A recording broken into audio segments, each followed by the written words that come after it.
dari sujudnya duduk, baru beliau salam. Lalu ditanya, kenapa engkau berlama-lama sujud? Tidak pernah aku jumpai sujud selama ini. Kata Rasulullah, ini adalah malam yang mustajabnya doa. Karena kata Nabi kan malam mustajab itu di malam nisfu Sya'ban. Aku berdoa kepada Allah, dan di malam ini pun juga amalku 1 tahun diangkat oleh Allah ke langit. Jadi makanya sujudnya lama. Nah kita juga sama, pada waktu malam nisfu Sya'ban kita baca Quran, kita berdoa biar berkah umur, berkah rezeki, ya kan? Juga tetap iman Islamnya, karena saat itu amal kita diangkat ke langit dan dibuka lembaran yang baru. Kita sudah minta 3 amalan, 3 doa tadi, biar berkah umurnya, rezekinya, ditetapkan iman Islamnya oleh Allah. Oh subhanallah, ini luar biasa terkabulnya hajat kita di hadapan Allah. Karena kita ini perlu Pak berkah umur, masya Allah. Kita minta Pak, tambah tua kita ini tambah takut sama Allah, tambah mahabbah sama Allah sama Rasulullah.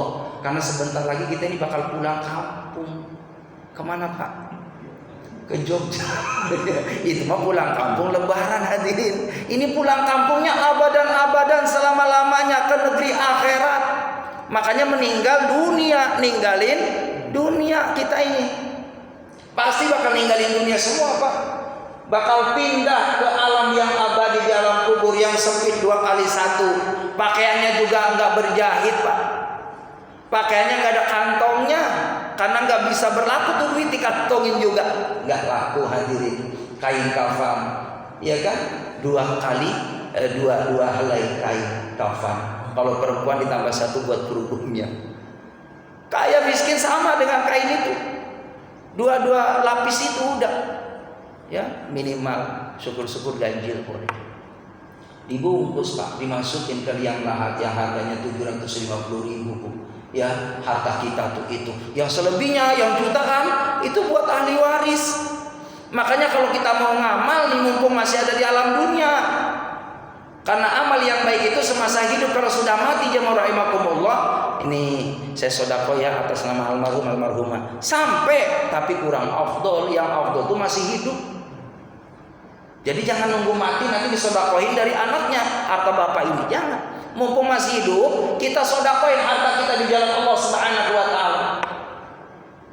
Berbagi dengan orang lain.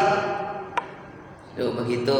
Jadi jamaah yang dimuliakan oleh Allah Subhanahu wa taala, kalau kita banyak uang, banyak rezeki, berbagi dengan orang lain, itu amal yang akan setia dengan kita di alam barzakh. Minta supaya barokah umur, barokah rezeki. Nah ini juga minta sama Allah rezeki yang barokah, cukup walaupun gajinya enggak berapa, cuma 25 juta sebulan, tapi cukup. Boro-boro Ustaz, ini Ustaz saya banyak utangnya Pak, hati-hati yang mau utang, hati-hati yang mau utang. Ini jangan banyak utang. Saya punya sahabat mau maaf curhat ke saya, Ustaz doain saya ya, saya ini susah tidur Ustaz. Kata saya, mohon maaf, kayaknya Bapak punya utang ya. Iya Ustaz, itu penyebab susah tidur. Iya, setelah diteliti, diamati, orang kalau punya utang tuh susah tidur. Ya, karena udah ada kekhawatiran gitu. Orang kalau ada assalamualaikum, jangan-jangan lagi utang. Udah begitu kita hafal benar sama suara orang yang memberi salam lagi utang. Waalaikum, bilangin Bapak nggak ada. Ya, Allahu Akbar. Kalau kita memang mampunya seperti ini, jangan dipaksain. Kita punya motor, jemaah rahimakumullah, mampunya saat ini ya segini, ini motor ini nih. Ya udah, ntar dulu sabarin ya. Nunggu kita mulai nabung 3 tahun, insya Allah nanti bakal kebeli yang namanya Mio. Kan ya? Kalau nggak Mio apa lagi? Belilah itu motor Vario dan lain sebagainya. Tapi sabar. Terus saya begitu tuh Pak. Saya pengen punya mobil waktu itu. Ya Allah, saya mampunya cuma harga segini. Ya nggak dipaksain. Saya beli mobil yang harganya sekian. Saya bawa dakwah. Ya divariasi mobil biar kelihatan bagus aja. Nggak apa-apa, itu punya saya itu kan, mobil saya, modalin saya, alhamdulillah saya bawa ceramah, punya khas sendiri mobilnya, catnya merah, hijau, kuning hadirin, saya tambal tuh yang bolong-bolong biar nggak kelihatan. Karena apa? Innallaha jamil yuhibbul jamal. Allah itu indah dan Allah menyukai kepada yang indah. Berjalannya waktu saya nabung 4 tahun, alhamdulillah bisa ganti mobil dikit-dikit. Jadi enak tidurnya nyenyak. Begitu. Jadi proses hidup ini udah dinikmatin aja yang ada. Jangan maksain kehendak kita, keinginan kita yang akhirnya mengganggu kenyamanan kita. Ustaz emang gak boleh utang? Boleh. Yang penting nanti niatin bayar. Barang siapa yang utang, lalu orang yang punya duit ngutangin, itu dinilai kebaikan di mata Allah. Kenapa? Wallahu fi aunil 'abdi ma kana al-'abdu fi auni akhi. Allah akan menolong hambanya selama hambanya mau menolong saudaranya. Datangnya assalamualaikum, waalaikumsalam. Kita punya duit, ini diuji oleh Allah Subhanahu wa taala. Ada orang yang datang ke rumah kita, Allah tahu kita punya duit. Waalaikumsalam. Pak, mohon maaf ya Pak, mengganggu waktunya. Enggak. Ada apa sih? Padahal udah tahu nih, hati saya udah tahu. Kan beda Pak salamnya, assalamualaikum. Iya, waalaikumsalam. Iya, saya punya ini nih, ada sesuatu, boleh nggak pinjemin saya duit 3 juta? Iya ya udah. Iya 3 juta gitu ya. Iya ya udah nggak apa-apa. Terus insya Allah sih kayaknya 3 hari saya bayarin. Ya udah. Saya pegang ya omongan situ 3 hari. Nah, ketika kita minjemin, Bapak ini dinilai kebaikan di mata Allah Subhanahu wa taala. Lalu orang yang utang tadi jemaah rahimahullah niat, ya Allah, mudah-mudahan 3 hari ke depan saya punya utang bisa lunasin utang ya Allah. Ama minta tuh sama Allah pada hari Jumat banyakin ya Allah ya Hamid, ya Mubdi ya Mu'aid, itu doa supaya gampang bayar utang. Antem aja Allah maghfirni bi harkan haramik wa ghifatik an mansiwa. Ya itu doa supaya gampang bayar utang. Ya saya ngalamin Pak. Iya. Ketika punya utang saya antem aja itu. Alhamdulillah Pak, lancar rezekinya, cepat bayar utang. Benar serius. Ya yang belum hafal besok nanti ke rumah Pak Ustaz. Minta ditulis Pak Ustaz. Tapi ada maharnya. Ada maharnya, jangan minta supaya dilunasin utang. Udah lunas kita nggak ingat sama Ustaz. Kadang-kadang begitu tuh jamaah. Datang ke Pak Ustaz doain saya ya, saya lagi kelilit utang. Ya insya Allah saya doain. Gimana lunas, alhamdulillah Pak Ustaz saya punya ini. Enggak ingat sama saya. Enggak apa-apa, itu tugas Ustaz mah ngedoain jamaah biar pada berkah. Mungkin sekali enggak ingat, yang kedua mah insya Allah ingat. Dan gitu ya. Begitu alhamdulillah. Siapa yang punya utang niat bayar utang dimudahin rezekinya sama Allah. Lalu barang siapa yang punya utang lalu dia niat enggak mau bayar utang dipersulit sama Allah. Jadi jamaah rahimahullah, hati-hati nih kaitan utang nih. Karena Nabi nggak mau nyolatin Pak sama orang yang punya utang.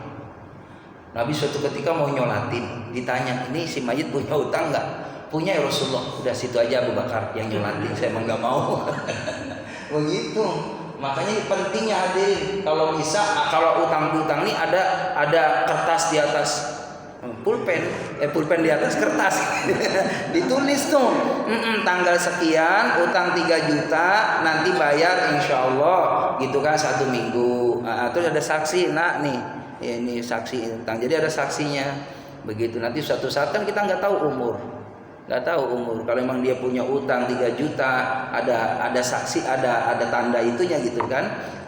Tulis tanda itunya berarti kan udah jelas, nanti kalau nggak ada umur dibayarin sama ahli waris. Begitu kan, wajib itu Pak.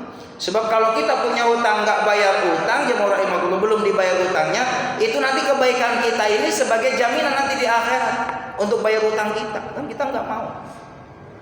Begitu, makanya itulah pentingnya wasiat. Kalau kita punya utang disegerakan, jangan sampai ditunda-tunda, dibayar kalau mampu. Begitu, lagian nggak nyaman kita jemaah rahimahullah ya. Hati kita nggak bisa dibohongin kalau kita punya utang sama dia. Lalu Ustaz yang utang ini orangnya nggak tahu kemana, dicari informasinya. Kalau memang ada jemaah rahimakumullah, rumahnya di mana, ditelepon. Pak, saya punya utang nih yang waktu itu 3 juta, 3 tahun yang lalu. Bapak di mana sekarang? Ada di Bogor. Bapak masih ingat ya? Iya Pak, masih ingat, kan tulisannya ada di saya Pak. Ya udah transfer aja. Kalau mau ditransfer, transfer Pak. Kalau kata dia, udah biarin saya ikhlasin. Itu yang ikhlasin dinilai sedekah, bakal diganti sama Allah yang utang ini. Tapi kata dia kebetulan juga dia butuh juga. Ya udah tolong ditransferin. Transferin Pak 3 juta Pak, itu haknya dia. 3 tahun Pak, Masya Allah. Bapak dikasih kemudahan sama saudara, bayar ke sana hadirin. Itu masalah hutang begitu. Ustaz nggak ada orangnya diinformasiin. Kata ulama, niatin sedekah 3 juta di masjid. Ya Allah, aku niat sedekah di masjid 3 juta buat si fulan karena dia ngutangin ke saya. Pahalanya buat dia. Biar enggak ada ditagih nanti di akhirat. Biar enggak ditagih. Begitu hadirin masalah hutang. Tapi kalau memang ridho yang ngutangin ya udah. Jadi jamaah rahimakumullah, nah ini juga hukum kalau kita ngutangin orang ada yang wajib. Kita memberi kemudahan untuk memberikan pinjaman kepada dia. Kepada siapa? Orang yang memang benar-benar butuh, Pak, nggak punya beras. Dia sakit, Pak. Kita tahu dia sakit, butuh uang, dan kita mampu membeli, ya meminjamkan, maka wajib itu hukumnya untuk memberikan kelonggaran kemudahan kepada saudara kita yang dalam keadaan kesulitan. Kita ngebayangin bagaimana kalau kondisi ini berpihak pada diri kita. Dia datang ke rumah kita, mohon maaf saya pinjam, saya nggak punya duit. Ya, bahkan mohon maaf jemaah rahimakumullah, ini ada itulah ujian Allah ya, kadang bermacam-macam lah caranya Allah. Saya maghrib Pak, lagi ngajar anak-anak. Ada tamu nggak tahu itu datang ke rumah. Waalaikumsalam. Pak Ustaz namanya Pak Ustaz Haji Hamim ya? Iya, kok tahu? Mungkin nanya kan ke tetangga ya. Tahu kata saya dari mana? Bener serius Pak. Bapak dari mana? Dari Tambun Pak Ustaz Haji Hamim katanya. Iya. Oh, terus ngapain? Pak Ustaz anak saya 3 Pak Ustaz. Terus belum bayar SPP Pak Ustaz. Ya Allah kata saya. Ini ujian Pak. Ini kata saya, coba tetangga saya aja nggak ada yang datang ke saya. Ini dari Tambun. Ya, dari Tambun datang ke saya, ini kan ujian. Saya lihat di dompet Pak, ya Allah, duit juga saya nggak begitu banyak Pak. Iya di dompet, tapi ini kan ujian. Kalau nggak ngasih, ya sanksi saya. Akhirnya saya masukin ke amplop Pak. Saya masukin ke amplop, saya kasihkan. Jangan dilihat isinya ya, saya mampunya ngasih segini. Ya udah makasih Pak Ustaz. Pulanglah. Besok paginya ya spontan ada yang ngirim, subhanallah, berlipat-lipat dari saya kasih. Itulah janji Allah. Ini sebenarnya mau cerita tentang Siti Fatimah. Gara-gara sahabat Ali ngasih 1 apel diganti 10 apel. Nanti insyaallah di bulan Ramadan saya ceritakan dulu. Iya nggak bisa udah Isa. Allah bisa. Maafin Ustaz. Subhanallah bihamdika asyhadu an la ilaha illa anta astaghfiruka wa atubu ilaik. Walhamdulillahirabbil alamin.